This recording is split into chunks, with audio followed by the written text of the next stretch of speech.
Hi guys. I'm talking very low because Ryan is sleeping, so I'm trying to do my best not to wake him up so I can do this recipe for you guys. I tried this when I was not filming during all the chaos of the kids' birthdays and baptism and vacations in Palm Springs, and when my phone was down, and I switched it a little bit. I switched it up a little bit to perfect it in the sense of getting it more creamier. But man, the taste is insane and the flavor is awesome. So super easy.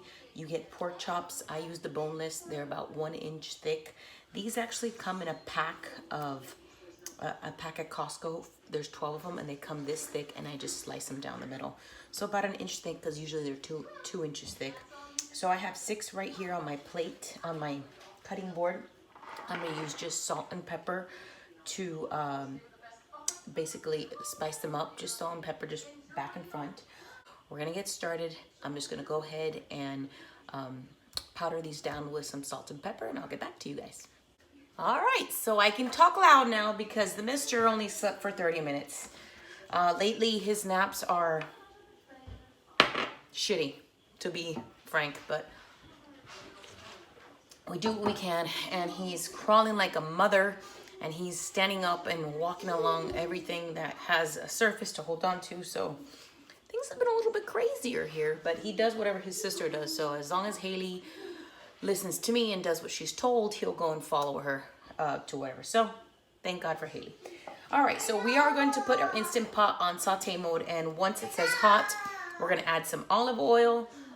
We're going to start to brown our pork chops first. So I've already spackled them with salt and pepper, and basically I just have some flour here. Now I put a 1/4 cup or a 1/3 cup of flour, but really it's just based upon how much of pork you have.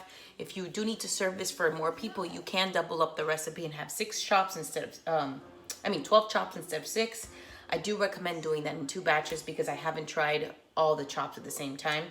So if you are going to double up, 2 batches is the best way to go. I mean, either way, you can try it one time and see it works, but I don't recommend it. So you just basically just dab it on top, dab on the bottom, and I don't want you guys to like really pound it on there. Just lightly flour them down back and front. And once that happens, we're going to brown them. Now, because we're putting flour on these, it is gonna cause brown spots on the bottom of your IP. But do not worry, because we're definitely going to remove the brown spots when we add the broth and all the liquid stuff. And we'll just scrape the bottom of the pan of the pot just to make sure that nothing sticks to it, because that will give you the burn. So I'm just gonna finish right here. See, I put a 1/3 cup or 1/4 cup, whatever I put on the instructions, but you really don't need that much. All right, my Instant Pot is hot. Let me move this way. We're gonna bring Instant Pot forward, and I'm gonna do 3 at a time since I have 6. And we're just gonna brown those about 3 to 4 minutes on each side until they're golden brown. I'm gonna let that sit, and I'll get back to you guys when the chops are ready for, when the chops are done for browning, and we go on to the next steps. All right, my chops are nice and browned on both sides. I'm just gonna go ahead and take them out of the pot. And what we're gonna do now is add your 2 tablespoons of butter. All right, so got my butter right here. It's pretty much melted. 2 tablespoons of butter. We're gonna go ahead and mix that up.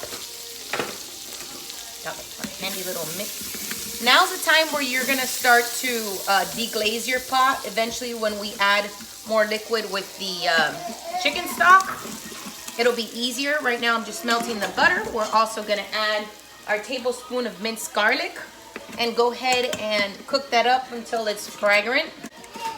That's the word that professionals use, fragrant. How about the smell? It's flavorful. You know when garlic starts to cook, it smells delicious. That's what you want. So, just make sure I was recording. Go ahead and you'll immediately start to see how easy it is to deglaze the pot. Once that garlic has been sitting there for 30 to 45 seconds, we're gonna go ahead and add our 3/4 to a cup of chicken stock. All right. And go ahead and finish deglazing your pot if you still have any burn spots. All right, once you've deglazed your pot and there's no burn spots on the bottom, we're gonna go ahead and add our heavy cream.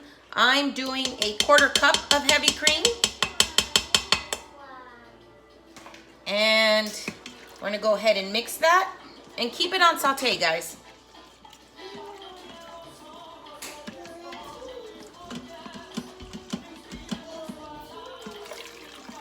And once the heavy cream is mixed through, we're gonna go ahead and add our 1/4 cup of Parmesan. I'm not sure if it's a 1/4 cup or a 1/3 cup, but it's not too much of a thing. Maybe I had those confused, but it doesn't matter. Go ahead and dip the Parmesan in there. Make sure it's fully melted. Just keep swirling. Don't let it burn off. At this time, in the next 1 minute or so, 60 seconds, you can go ahead and turn off your pot so the cheese does not burn on you. Once your cheese is all melted, you're gonna go ahead and add your, let me turn this off. Go add your pork chops back inside. And I want you guys to try to fit as much as you can on the bottom without overlapping them, but you will need to overlap them eventually, so I might just need to overlap 2, which is fine. I would prefer that you get them in there in the sauce so they cook within the sauce. Try to see if you can Tetrix it. If you have smaller ones, maybe you can fit all of them in there.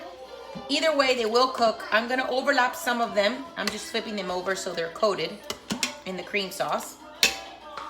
And this top one can come in here. Let me flip this one over. All right. So I have one overlapping, no big deal. We're gonna go ahead and close our pot, put our vent to seal, and we're gonna put it on high pressure for 10 minutes. Once the 10 minutes beep, we're gonna go ahead and very carefully quick release all the air out. And once it's released, we're gonna open up the pot and let it sit for 10 minutes on warm. That's gonna go ahead and basically cook your sauce and thicken it. And then we're gonna add the lemon and then we're gonna serve. Guys, best thing ever. Can't wait for you guys to taste this. All right, guys, the 10 minutes on my Instant Pot are up. I went ahead and I did a quick release. It's still releasing some air. I forgot to mention previously that the first time I did this, I did get a burn on the LCD. Do not freak out. All you have to do is let the air out and open up the pot, scrape a little bit of the burn on the bottom if you had some, and basically add a 1/4 cup to a 1/2 cup of broth, just to be on the safe side that doesn't happen again. So I went ahead and I opened this guy, quick release, and you guys can see they are literally to die for. They are in the sauce right now. I like to leave it uncovered now for about 5 to 10 minutes so that the sauce basically thickens. And once that happens, I'm gonna go ahead and add the lemon juice. So you can add the lemon juice after or before you take out the chops. For the sake of making it easier, I take out the chops, add the lemon juice, mix it, then put the chops back in. Obviously for me, it's super early right now. Me and Haley are gonna have some now and probably have some again later. But for Oscar, since he comes home late, when it comes to chops like this, what I like to do is take it out of the Instant Pot and put it in some type of Tupperware, because I don't like, if you leave it inside the Instant Pot with the lid closed, it will cook, even if it's on warm. So, and I don't recommend leaving it uncovered either. Sorry, my kid's like right here playing with the drawers. He's gonna learn when he gets his fingers. And I don't wanna leave it uncovered either because, you know, you have bugs and flies and whatever. Not anymore, I don't have that problem anymore. But you could possibly have a fly or just particles in the air can fall into it. So you could put it in a Tupperware. I like to leave it in its sauce so it stays moist and it stays wet. But you can separate the sauces as well. Either way, it's up to you. So I'm just gonna let this sit in there so the sauce, you can put it on saute so that the sauce thickens a little bit more. You don't have to, but you can. And then once that happens, you're gonna remove the pork, toss in the lemon juice, give it a good mix, and then serve. If you have any questions, you know the drill, DM me.